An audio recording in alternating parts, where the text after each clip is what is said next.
যোৱা দুদিন ধৰি অসমৰ ঐতিহ্য বহন কৰা এটা 100 বছৰ গৰকা এটা অনুষ্ঠান অসম সাহিত্য সভা, যাক আমি বৌদ্ধিক এটা সংগঠন, বৌদ্ধিক এটা অনুষ্ঠান বুলি কওঁ।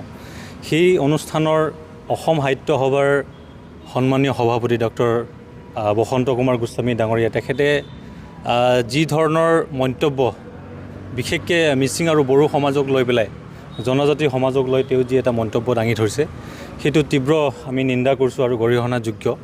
কাৰণ অসম সাহিত্য সভাৰ নিচিনা 100 বছৰ গৰকা এই অনুষ্ঠানটোত, বৌদ্ধিক সমাজক নেতৃত্ব দিয়া এই অনুষ্ঠানটোৰ শীৰ্ষতম একদম সভাপতিৰ নিচিনা এটা পদত অলংকৃত কৰাৰ পিছত তেখেতে অসম যে এটা সকলো জাতি জনগোষ্ঠীৰ সমন্বয়ৰ এটা কেন্দ্ৰ, এটা ৰাজ্য, তেওঁ সেই কথাটো বুজি নাপায়।